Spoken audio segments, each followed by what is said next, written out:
primeiro pedindo desculpas pela indelicadeza de ter um horário fixo, ter que sair antes. E começar agradecendo a organização, a curadoria do Bifurcações Vegetais, em especial a Karen, por possibilitar algo que para mim é muito emocionante, porque eu tenho trabalhado há muito pouco tempo com o pessoal lá no Jequitinhonha, desde 2022, que foi minha primeira ida. E eu fui muitas vezes na casa do Sr. Arnaldo, do Osmar, é a primeira vez que eles estão na minha cidade, então eu fico muito feliz de poder estar com eles aqui.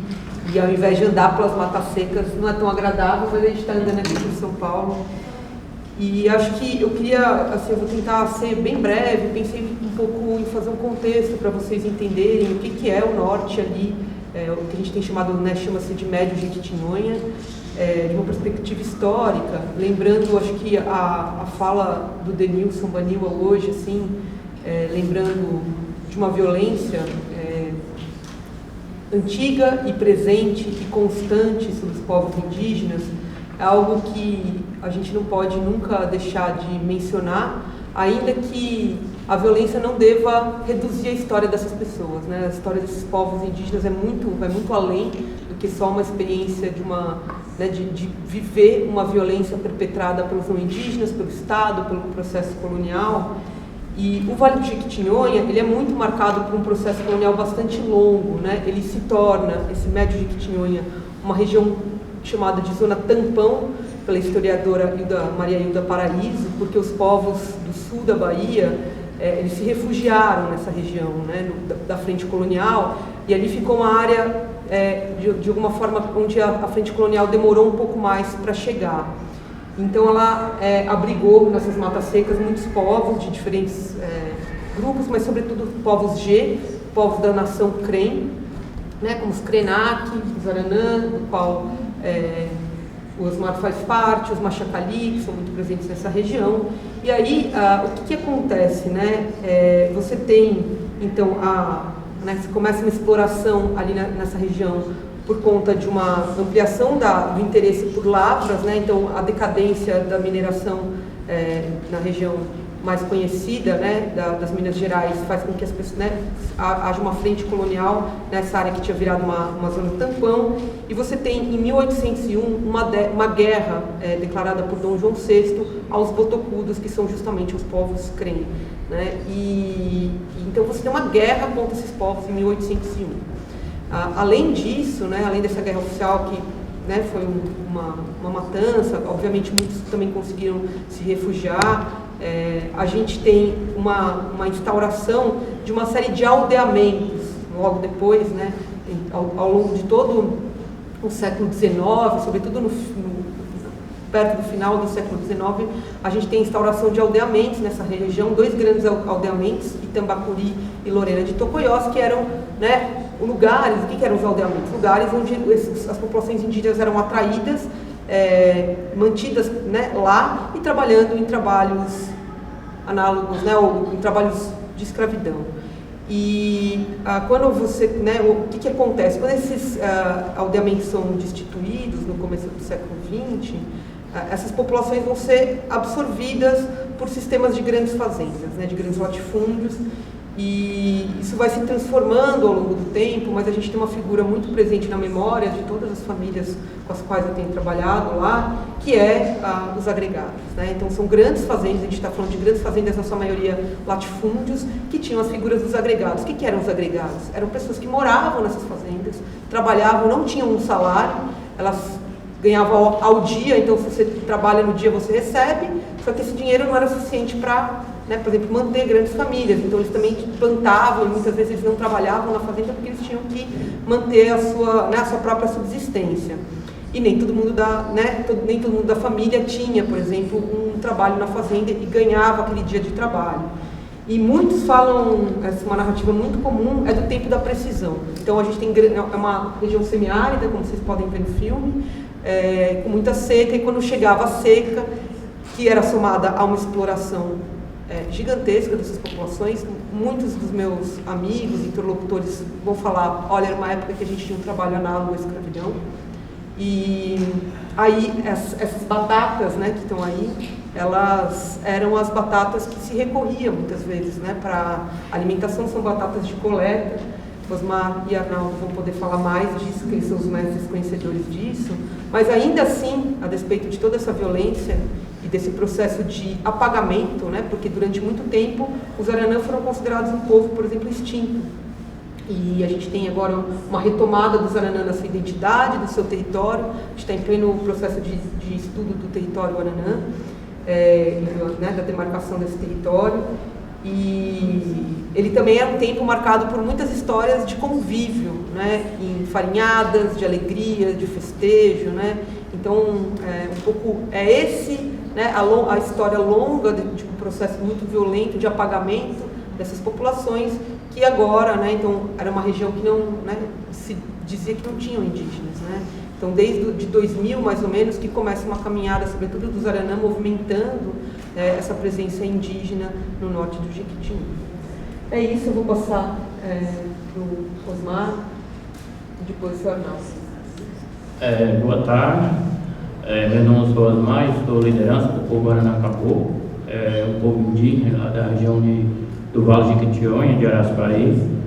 É muito importante eu estar aqui hoje, né, para falar a minha história e falar a história do meu povo, que nós fomos muito escravizados na época, e por causa dos fazendeiros, né, que meus avós tinham as suas terras e acabando, os fazendeiros colocou eles para trabalhar nas terras e voltou e tomou a própria terra deles que eles trabalhavam, porque eles não tinham como agredir os fazendeiros, não tinha como falar nada, porque os fazendeiros eram maiores do que eles. Aí foi tomando a terra deles como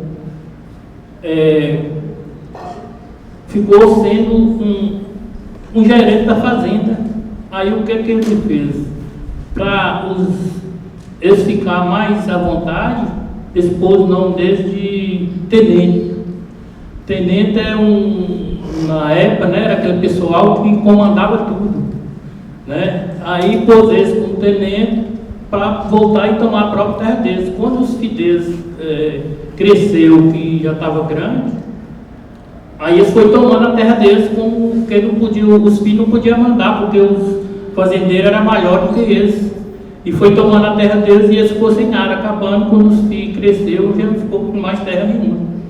Então o povo Aranã na época era muito importante para eles, né, mas para os fazendeiros. Os próprios filhos, os pais não gostavam, porque os fazendeiros eram maiores do que eles, e se eles não fazessem o que eles queriam, eles matavam a família deles todos, ameaçavam eles, e aí tomavam a terra deles. E aí ficou, como quando meu pai, que já estava entendendo, assim, por gente e tal, aí expôs eles na fazenda para trabalhar, na própria fazenda que era deles, que tinha tomado deles. Então isso é uma coisa muito importante, porque a gente quando veio, a gente ficou sabendo das histórias que eles falavam, meu pai contava as histórias, como é que era, que eles eram indígenas, que eles foram pegados como no mato, assim, um bicho, né, que os fazendeiros pegavam, porque aquela terra era deles, só que o mato foi crescendo e os fazendeiros foi tomando a conta deles. E aí eles foram para trabalhar. E aí quando veio o meu pai, aí eles não estavam mais com terra nenhuma. Aí pôs eles para trabalhar. E aí ficou até na época dos anos 80, assim que meu pai foi trabalhar na fazenda, foi vaqueiro, essas fazendas, meu tio, era oito irmãos, todos 8 foi escravizados lá nessa fazenda. E nós temos até um antepassado, porque na época a gente não tinha um cemitério, enterrava em qualquer lugar, que na época do povo não importava com isso, né? Então, nós temos nosso cemitério nessas fazendas, tudo nós temos cemitério. Nós é um povo que são, desses que está reconhecido, são 290 pessoas, 93 pessoas, e são 116 famílias. Então isso aí é do povo Aranã de Araçuaí. Aí tem o povo de Aranã de Coronel Murta, que é o restante do pessoal. Então em torno da 600 e poucas pessoas, entre só o povo Aranã, entre meio Araçuaí e Coronel Murta. Só que na região do Vale de Quitionha, a gente morava em volta do Vale de Quitionha, que é o rio, que tem lá, chama de Quitionha, o rio. Então era muito importante para nós. E sobre essas batatas aí, ó, nós estamos até arrancando as batatas ali, você pode ver no filme aí, eu estou ali arrancando a batata. Essas batatas aí para nós era muito importante. Por que era importante? Porque essas batatas aí nós fazia farinha, nós fazia doce, nós fazia de tudo nós fazia com essa batata. Aí nós criava porco, nós criava galinha. Então isso aí que era muito importante para nós, porque era nossa, quase não tinha milho nessa época e tudo a gente fazia era com essa batata, né? Então era muito importante sobre isso, né? Falar sobre essa batata, porque para nós foi uma grande pesquisa, né? E uma grande coisa boa, né? Que apareceu. E eu também fui pesquisando sobre essa batata com os anos, desde 2000 eu comecei a pesquisar essa batata. E aí o que aconteceu? Eu comecei a pesquisar como é que eu ia plantar, porque essa batata é nativa da terra. A gente não planta ela, né? Ela é nativa da terra, ela nasce lá na nossa região, tem muito essa batata e ela nasce assim do nada, no meio do mato, não precisa ser plantada, não precisa nada. Aí a partir dos anos 2000 para cá eu comecei a fazer uma pesquisa sobre essa batata e para mim plantar, como é que eu plantava ela? Aí eu plantei pelo lugar e não deu certo, plantava a semente, não deu certo. Eu fiz de tudo, eu fiquei um ano assim, plantando para ver quanto que dava para dar certo para essa batata nascer.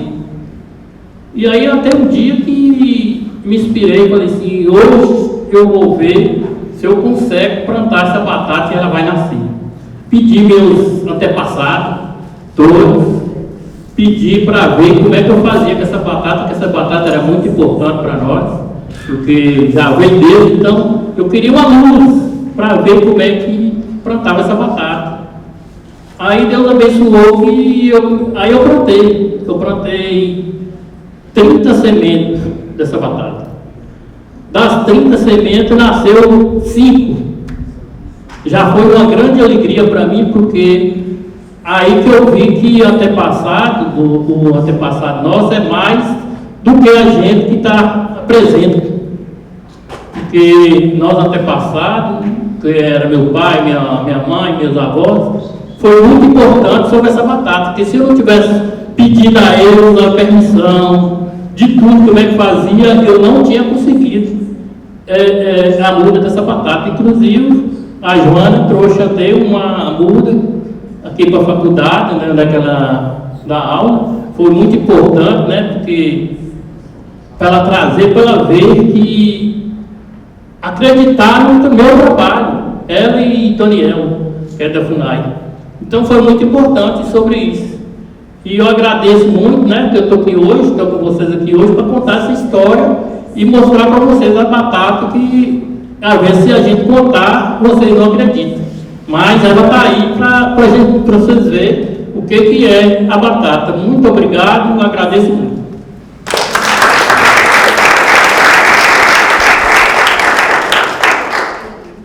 Primeiramente, boa tarde. Meu nome é Arnaldo Loyola, ali do Vale de Quitionha, né, Minas Gerais.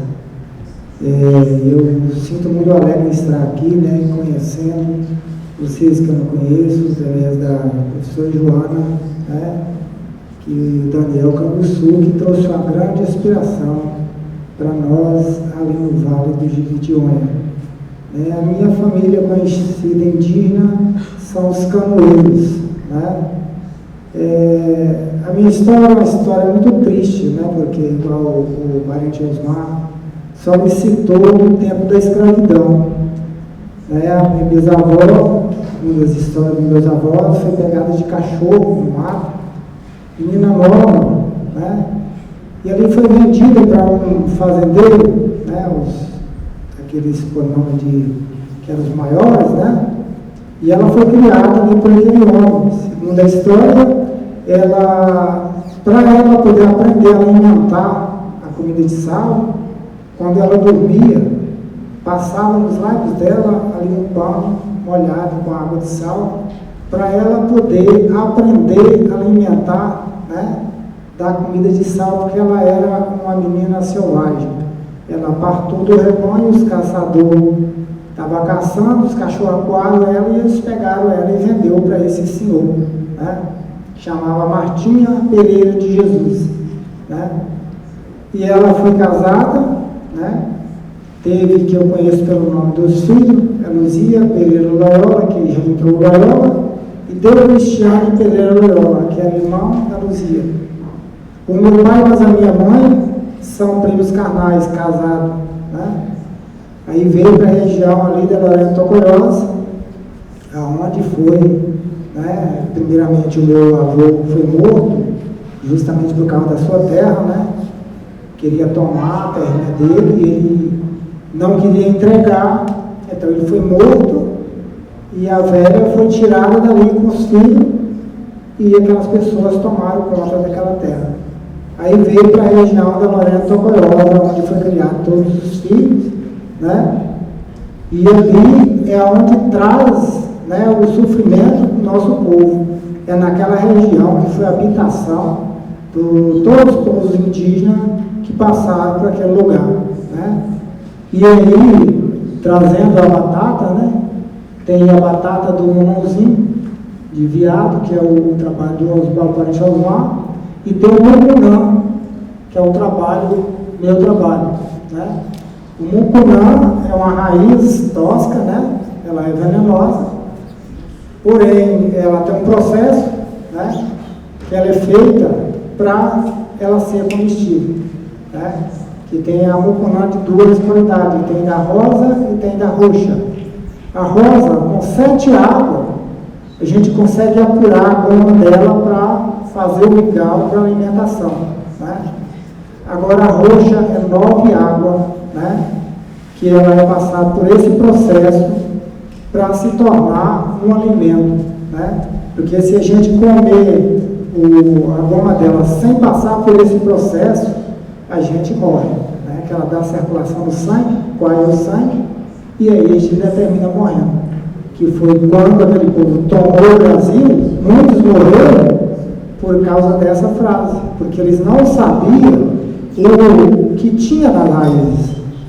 O nosso povo sabia e eles não sabiam. Então eles começaram a alimentar das raízes de qualquer maneira e muitos morreram, né? O nosso povo foi judiado, foi massacrado, para ensinar a sua cultura, os seus processos, né, de trabalho para eles, né? Aí eu tenho a semente, terra, inclusive, do mucunã, está lá junto com a raiz, tem aqui no meu bolso uma parte, quem quiser conhecer, né? E além disso, eu trabalho, né, sou artesão, trabalho com trabalhamento na madeira, trabalho com quadro, né, feito de cipó tirado da natureza, sim, respeitando a natureza, né? Que nós não podemos destruir a natureza, apenas nós temos de trabalhar como conforta a nós e também conforta a própria natureza, né? Então, isso é de muita importância, nós estar aqui reunidos com vocês, né? Assim, primeiramente agradecendo ao professor João, Daniel Canguçu, pessoas que nos deu, né, uma oportunidade para nos estar aqui, junto com vocês, né? E nos falando com vocês um pouco daquilo que nós, né, podemos falar para vocês. Então, eu agradeço, né, essa oportunidade de estar aqui com vocês nessa tarde. Muito obrigado.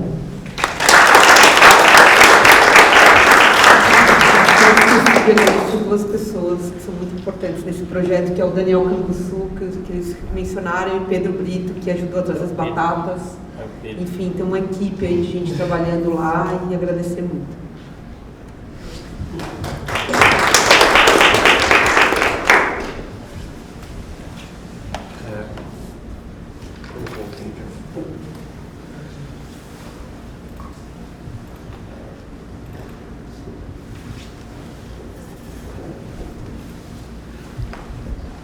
Boa tarde, pessoal.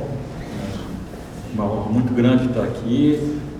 Meus agradecimentos aí a Karen, a Jenny, a Ana, que articulou, né, esse encontro muito legal, né, e agradeço muito aqui o Mark Rusch também. Bem, o projeto que eu trago aqui para a exposição sobre o pau-brasil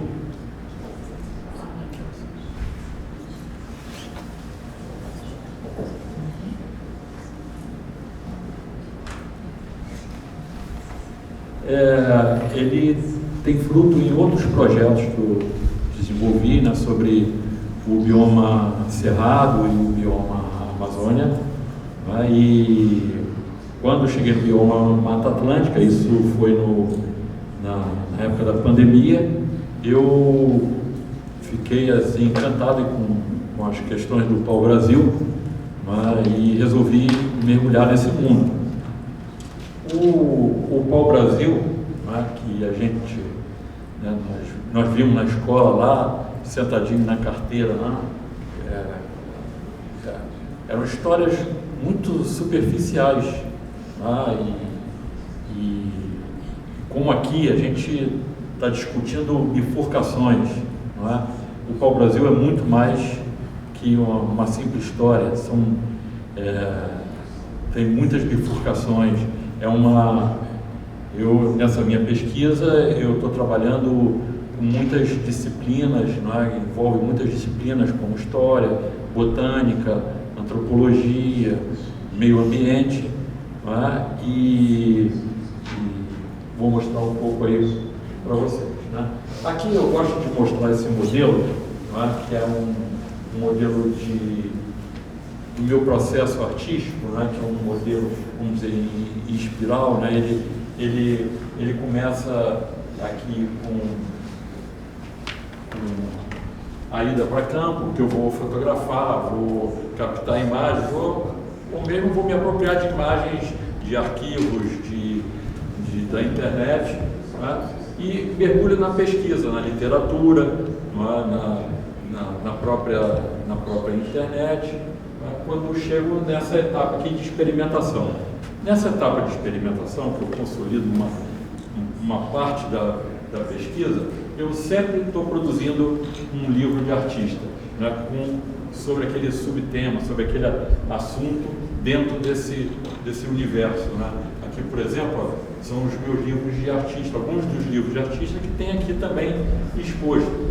Então, é um ciclo que eu vou experimentando e principalmente aprendendo. Nesse momento aqui da experimentação, é um momento que também posso ter novas ideias, novas conexões, e então vou criar novos livros, novas versões, né, sobre aquele assunto. E o livro de artista, finalmente, ele é um subsídio depois para um curador ou um publicador, né, para fazer o diálogo com o público. Mas esse aqui é o meu domínio. Eu gosto muito de mostrar isso aí. Eu tenho dado oficinas de processo criativo para fotógrafo, essa coisa. Então, eu gosto de incentivar essa produção de livros de artista, fotolivros de artista, né? Eu tenho mostrado muito sobre isso, né? Aqui é uma exposição que eu fiz na Fundação Iberê Camargo em Porto Alegre, né? Onde eu tinha várias mesas com os livros em diálogo com os quadros que estavam na parede. Isso é muito importante para mostrar o seu processo de pesquisa. E dentro desse processo de pesquisa, né, dentro desse ciclo, é muito importante eu estar junto das comunidades em que eu estou trabalhando, né? Eu trabalho muito com as comunidades, com comunidades indígenas, com assentamentos e com instituições também como Jardim Botânico do Rio, Universidade no Rio, na Bahia, né? Aqui eu trago a complexidade sobre o pau-brasil, né? Então aqui outros assuntos ligados ao meio ambiente, sobre botânica, sobre história e os produtos que podem ser produzidos com o pau-brasil. Aqui o meu trabalho junto às comunidades, Aqui foi na Jornada Agroecológica na Bahia, né, que foi organizada pela Teia dos Povos. Aqui o trabalho junto com o povo Tupinambá, lá de Olivença, né, aqui um ritual, vou mostrar o vídeo. Aqui trabalhando com as crianças, fazendo oficinas com as crianças. Aqui queria rodar esse vídeo.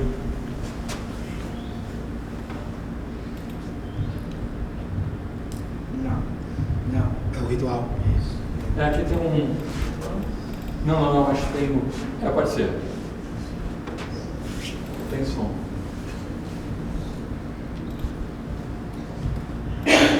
Tá sem som aqui.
Isso aí foi um evento recente na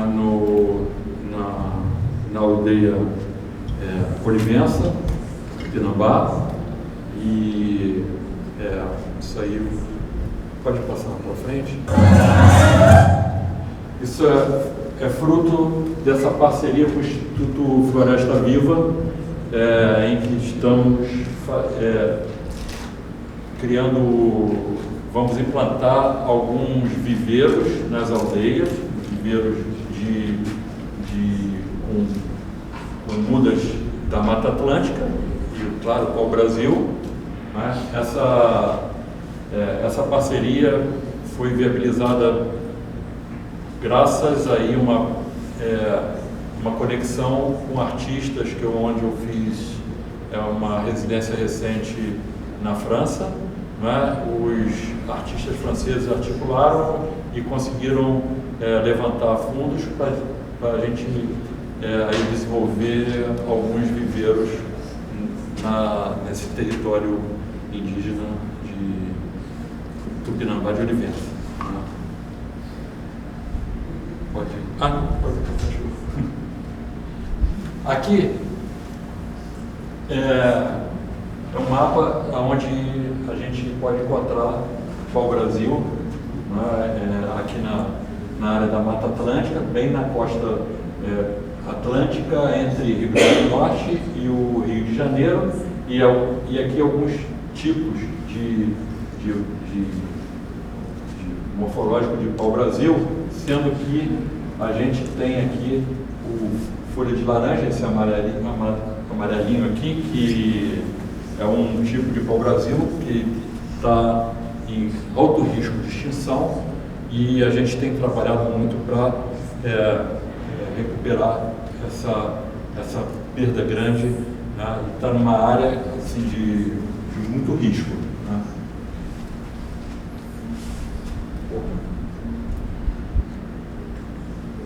Esse é o pau-brasil mais antigo do Brasil, que está no interior da Bahia, em Itamaraju.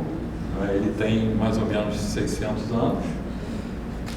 Está localizado aqui, perto aqui do Morro do Pescoço, em Itamaraju. Aí no assentamento Pau-Brasil, no assentamento do MST, e está muito bem cuidado, muito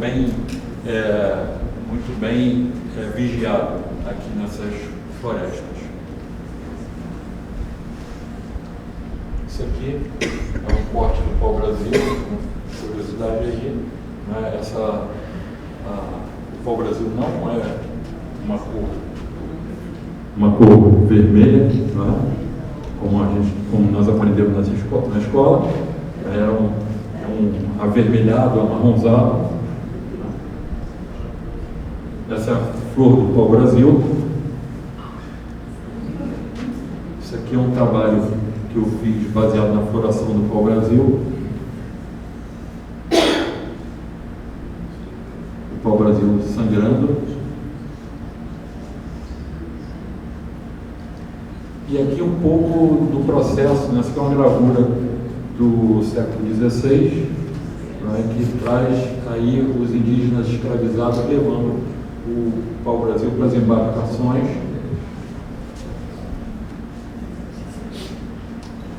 Processo de tingimento. E esse era o objetivo, né? Isso aqui são recortes de pinturas do século XVI, XVII, que provavelmente retratava roupas que estavam tingidas com pau-brasil. Isso aqui é uma borduna que eu fotografei na Biblioteca Saint-Geneviève, em Paris. É uma borduna que está registrada, né, como confeccionada com pau-brasil. Eu fotografei bem esse artefato, essa peça, e que aliás vai estar detalhando sobre a textura dessa borduna. Vai estar em outra exposição aqui que vai ser inaugurada sábado. É um trabalho que eu fiz em conjunto com a Glicéria Pinambá.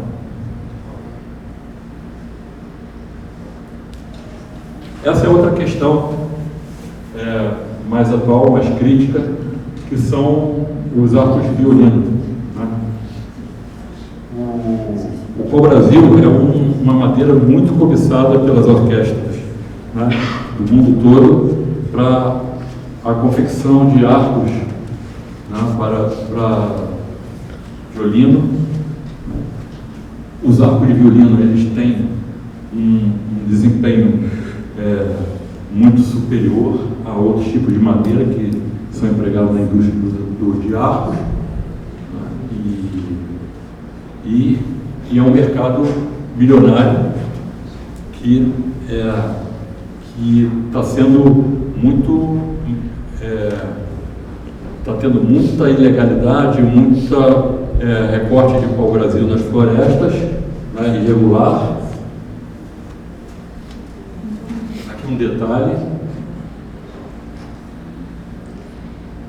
e aqui imagens de apreensão da madeira, né, aí no interior da Bahia e do Espírito Santo.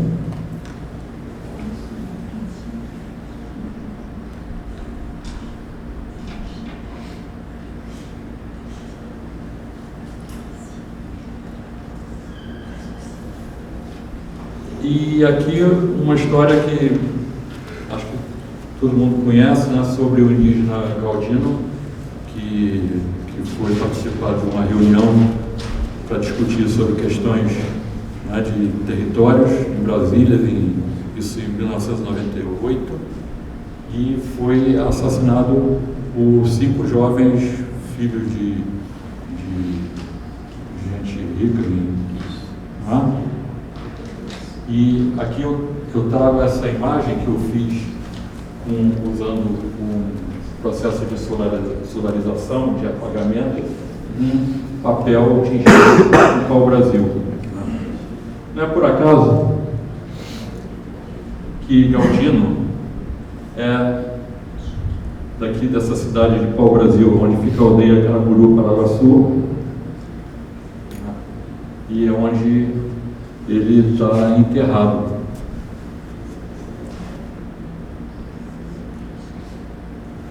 E aqui a gente tem essa cena muito triste, né? O assassinato da nega, né? Maria Muniz, né? E o ferimento do cacique Nailton, que é uma história recorrente nessa área de pau-brasil. Então, eu trago essa reflexão sobre o pau-brasil, né, como uma história de violência, uma história que começou lá no século XVI, né, quando os exploradores chegaram aqui, e que permanece até hoje, né. Essa história, assim como outras, muitas, né, quer dizer, aqui, por acaso eu estava nessa região, né, no dia que aconteceu isso. Um mês atrás, né, foi o assassinato do cacique Lucas, numa emboscada, bem aqui perto também. Aqui, essa região,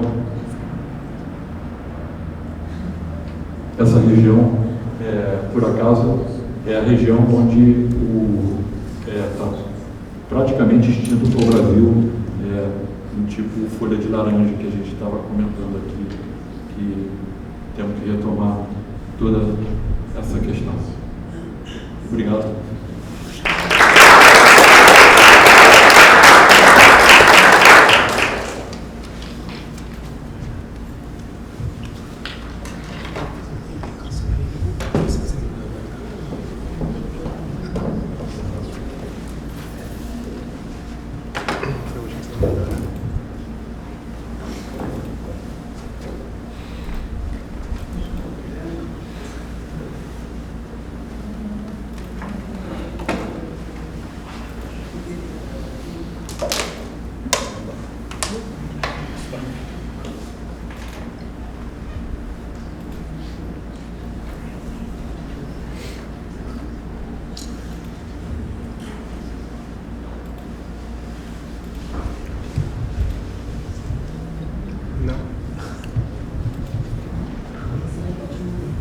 Não sei se você vai.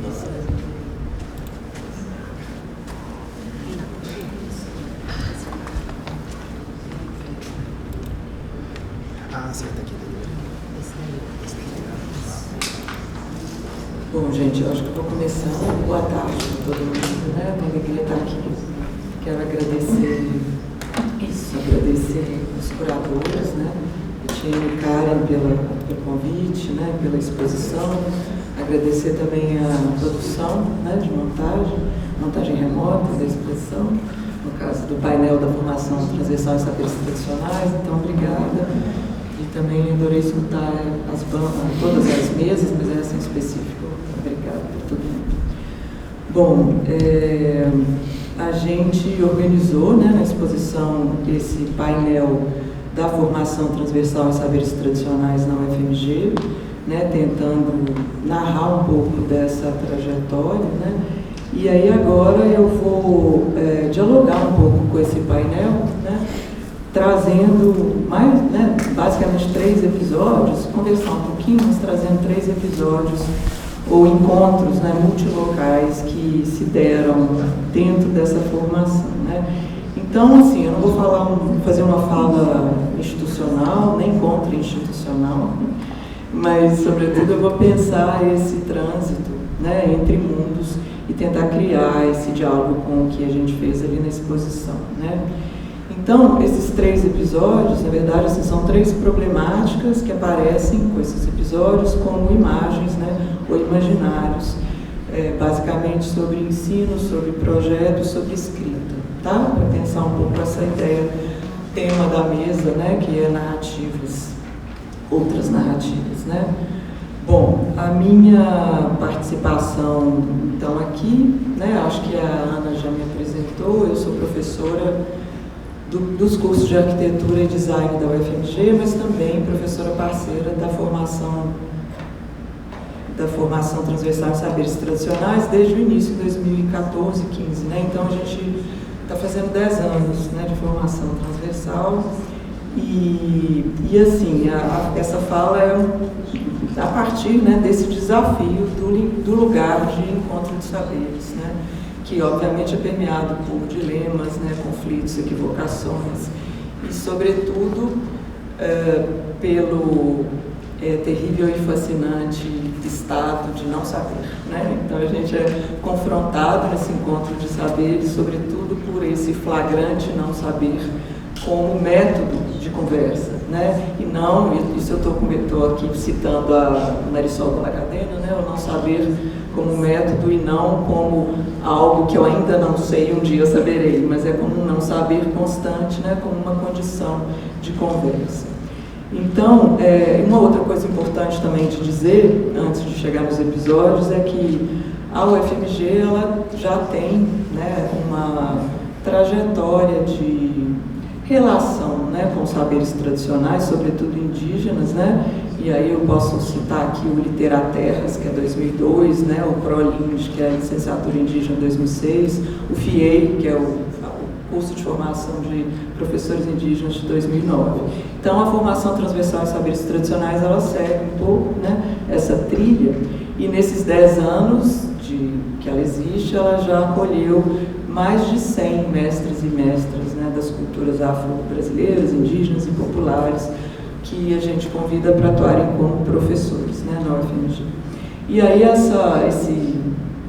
esses encontros, eles têm se desdobrado, né, em alianças, colaborações e iniciativas variadas, né, como, por exemplo, o Notório Saber, que está aqui na exposição também, né, que é uma derivação da formação transversal, que é a titulação, né, de doutorado por Notório Saber a partir de dossiês desses muitos que foram professores, né, mas não só. José trouxe Cacique Nailton é doutor, né, em comunicação pela UFMG, inclusive. Então, bom, também uma coisa importante de dizer é que a formação transversal foi inspirada no Encontro de Saberes, que começou com o antropólogo José Jorge de Carvalho na UNB, né, em 2010. Né?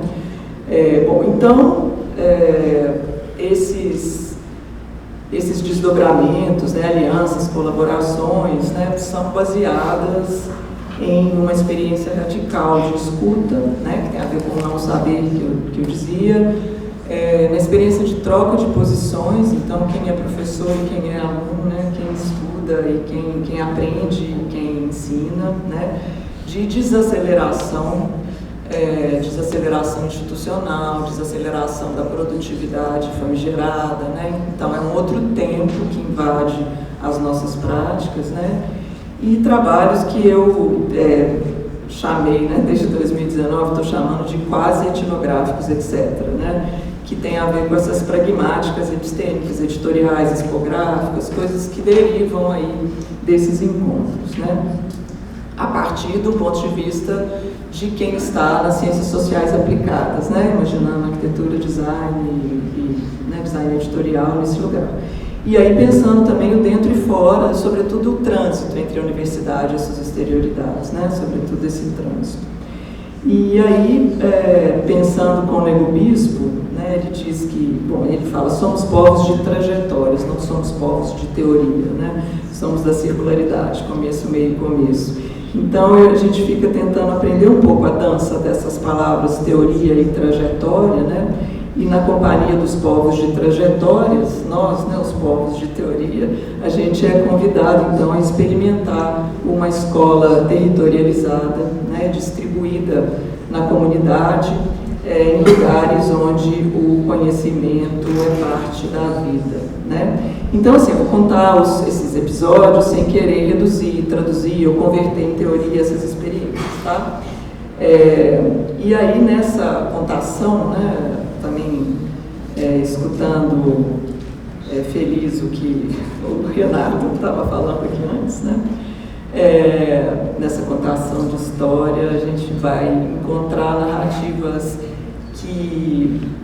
que são narrativas ancestrais, mas que se misturam com narrativas de antecipação, né, que se misturam com experiências aqui de encontro e que compõe, então, esse projeto epistêmico coletivo que é, ao mesmo tempo, vivido, né, colaborado, nos termos da Marisol Della Cadena também, né, um colaborado, e que sonha com a terra, né? Então, os mestres e mestras dos saberes tradicionais que nos guiam, né, em direção a esse Brasil anterior ao Brasil, eles vêm desde sempre, né, trazendo a autora que o Renato trouxe, né, eles vêm desde sempre contando o que a Ursula K. Le Guin chama de história vital, né? Então, essa história vital, esse conhecimento que faz parte da vida, né, se contrapõe à história do assassino, à história do herói, né? Então, essas outras narrativas, né, nas quais o passado não passou e o presente acena para esse mundo por vir, traz para a gente, conta para a gente sobre esse projeto ainda incompleto de liberdade, né, nas palavras de Saidiya Hartmann, outra escritora da fabulação crítica, né, e pensando com a Saidiya Hartmann, né, que não se trata não são narrativas que tratam de um clamor por reconhecimento, mas sobretudo de um plano para a liberação, né.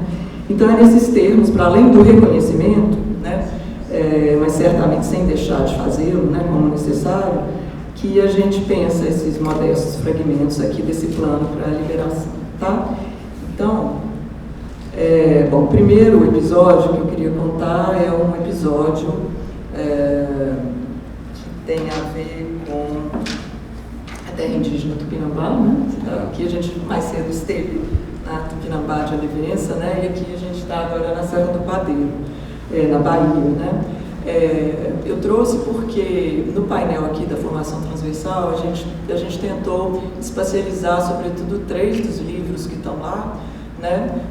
Mas eu só trouxe 2 desses lugares porque eu não trouxe o do Israel, por exemplo, porque eu achei que ele estaria aqui, então eu não fiz esse papel, mas assim, trouxe aqui um pouco essa história do Cacique Babau, tá? Cacique Babau e Joelson Ferreira de Oliveira, que também já foi mencionado pela Teia dos Povos aqui, né, pelo José, são doutores em arquitetura e urbanismo pelo UFMG, né? Então a gente tem uma ligação mais direta com eles têm uma presença também na escola de arquitetura, né, que a gente está construindo, mas enfim, uma presença que já acontece. E a gente estava em abril de 2023, né, no auditório da Escola de Arquitetura da UFMG, e o Cacique Babau era o nosso professor palestrante convidado de um colóquio, né, e ele disse para a gente, olha, quando vocês quiserem nos convidar, né, para fazer palestra aqui, a gente está à disposição, mas aquilo que a gente fala, a gente gosta de mostrar, nossa palestra é andando. E aí essa frase, né, nossa palestra é andando,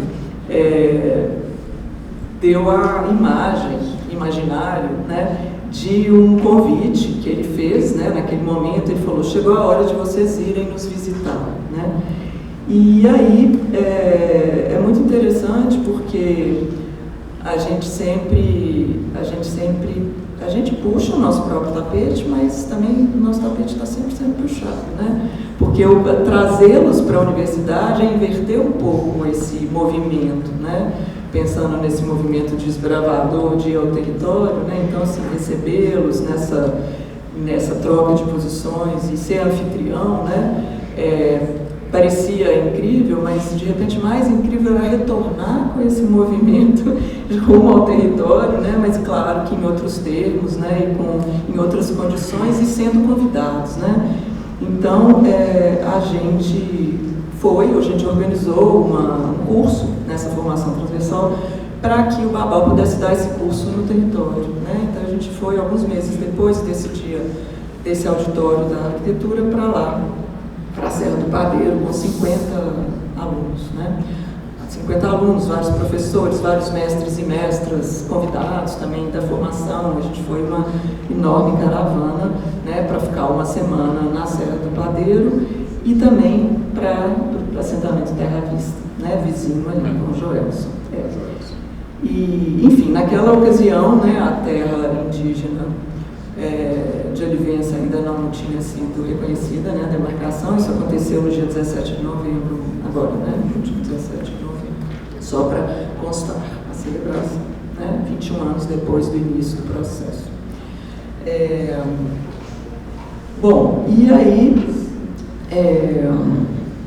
Ao mesmo tempo que o Babal, no convite, né, falou, a Casa Tupinambá está sempre aberta para vocês, a gente sempre está nesse lugar de encontro de saberes, nessa condição da reflexividade, né, da reversibilidade. Então, ao mesmo tempo que ele dizia, a Casa Tupinambá está aberta para vocês, a gente entendia que a casa universitária parecia cada vez mais distante de uma ideia de casa, né? E não só a casa, né, não só a universidade, mas assim, na condição de anfitriões do Babal e de outros mestres e mestras que vêm até nós, a gente se depara sempre com uma máquina inadequada, né, que interrompe, interdita o tempo e o espaço dessas escolas da vida, né? São espaços arquitetônicos, ferramentas, dispositivos de ensino inadequados, né? Um sistema institucional inadequado, uma cidade inadequada, né? Práticas de vida totalmente inadequadas, né? E lá, uma vez lá na Serra do Padeiro, o Babal dizia, a sala de aula é a aldeia, o professor é a natureza, e a gente fica aqui fofocando no meio dela, né? Então, a gente foi aprendendo com ele, né? E aí, claro, Glicéria Tupinambá também já foi citada, ela não estava lá na nossa visita, né? Mas eu trouxe aqui um pouco, que é um dos desdobramentos, ela já foi professora da formação, já esteve lá, estava na escola nesse dia do auditório, né? E a gente já fez alguns trabalhos com ela também, e a gente fez essa exposição, né, no Museu da UFMG, ela e Japira Patachó, outra doutora também em educação pela UFMG, né? E a gente fez essa exposição que a gente trouxe o manto, e eu trouxe isso só para a gente fechar nessa primeira imagem. Tem 5 minutos para 2 imagens, então tipo, a Agnes vai dar 1 minuto para uma imagem. A gente tem aqui essa última imagem que eu queria, que é sobre ensino, né? Que tem a ver com esse professor diplomata, né? Quando o Babal veste o manto para receber o título de doutor, ele puxa essa linha do tempo, né? E ele atualiza o Assojaba, o manto Tupinambá, como professor, né? E ele, esse professor diplomata entre mundos e tempos aqui, certo? Bom, segunda imagem, Joelson, a gente está aí no assentamento Terra Vista no mesmo ano, né? Na semana seguinte que a gente estava lá com esse grupo. E eu acho que não precisa dizer, assim, né? Eu acho que o livro que está em exposição e o painel mostra um pouco do que consistiu esses dossiês de titulação em arquitetura desses dois né, grandes realizadores territoriais, né? Tanto da retomada do Tupinambá quanto da recuperação e ocupação do Terra Vista, né? Que é hoje um marco, né, de preservação ambiental, agroecologia, produção de mudas de espécie da Mata Atlântica e tal, né? A gente tem uma foto incrível, né, que em apenas 7 anos de diferença o território parece outro lugar, né? Bom, e aí nessa visita o Joelson falou assim, bom, isso aqui é apenas uma visita de beija-flor, né? Porque ele estava realmente interessado, não era no nosso fascínio, no nosso encantamento, não só, né, mas o encantamento faz parte do processo, mas era na realização daquela herança, né? Então ele estava muito interessado em saber o que a gente ia fazer depois dali, né? A gente voltaria, a gente poderia trabalhar junto por terra e território, o que a gente levaria de lá, né? Isso poderia impactar as nossas práticas, como que a gente poderia estender o nosso conhecimento para dialogar com saberes ancestrais, em suma, qual seria o nosso projeto, né? E aí ele apresentou para a gente o projeto, talvez mais ambicioso dele, que é uma floresta para daqui a 3.000 anos, né? Então, uma grande aula de projeto para a gente é pensar, é o que ele chama de terra do bem virá, né? Que é uma área do assentamento, uma área alta do assentamento, que é uma floresta para daqui a 3.000 anos, né? Como ele descreve. Então, ele fala que aquilo não é feito pela mão dele só, tirando um pouco também esse individualismo, né, da pessoa dele como liderança, ele falando isso é uma construção coletiva, é também para acalmar o espírito das pessoas apressadas, né? Então essa ideia do projeto para daqui a 3.000 anos, sobretudo, é para desacelerar radicalmente, né? Então, e a gente pensar essa imagem, segunda imagem, essa aula profunda de projeto, né, que projetar é prospectar, imaginar, fabular, antecipar o mundo por vir, né? Então, eu queria deixar essa segunda imagem. E aí, a terceira e última imagem, cara, 1 minuto para uma imagem, é uma imagem que não está no meu painel, mas está no painel vizinho, né? Vocês estão vendo aqui na exposição alguns terreiros da Alissa Pataxó, né, que é uma liderança da aldeia Moami Mati, Pataxó, perto de Itapecerica, em Minas Gerais, e há também uma parceira, né, professora também da formação transversal, e eu achei legal puxar o painel vizinho para falar um pouquinho mais dos terreiros, né, que é uma ferramenta de ensino incrível, e é uma ferramenta de escrita, né. Então, a educação é muito importante na aldeia Moami Mati, né, o Canate Pataxó, companheiro da Dona Alissa e educador também, né, ele fala que a educação é um instrumento para repensar e defender a luta dos povos indígenas, porque eles sabem que o colonizador ainda está lá, né, ele fala, vamos viver no meio deles para sempre, então a educação é uma grande arma, sobretudo nessa aldeia, né, e Dona Alissa fala assim, nos terrei é o nome que ela dá para esses desenhos que estão ali na exposição, né, e terrei também é um instrumento de pesca, né, então ela fala que esses desenhos são um instrumento de pesca de conhecimento, então é um instrumento pedagógico, né, e aí ela fala assim, nos terreiros está escrita de um texto, como vocês escrevem os seus com letras. Não sei escrever em letras, então faço a imagem apresentando uma forma de falar um texto. As histórias, a cultura toda está ali. Ali tem toda a nossa forma de vida, né? E aí, só para fechar, esse é um terreiro da roça. A gente atualmente está montando no Museu da UFMG uma exposição que se chama Sonhar a Terra e que vai ter uma roça, Mãe do Mundo, que a Dona Alissa fez esse terreiro de roça especialmente para a exposição, e a gente, aprendendo com ela, trouxe várias outras roças. Vai ser uma roça poliglota, né? Uma roça cheia de vizinhanças. Essa é a roça de Cuna, da Hilda Tomás, a Sueli Machacari, imaginando a roça da aldeia Escola Floresta, Japira Pataxó e os tipos de mandioca, né? E essa é uma roça da região metropolitana de Belo Horizonte.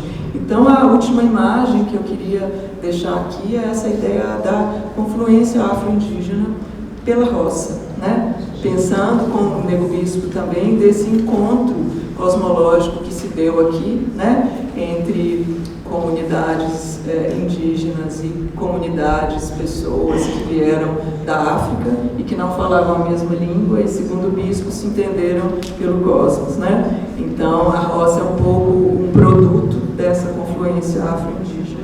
Então, obrigada, gente.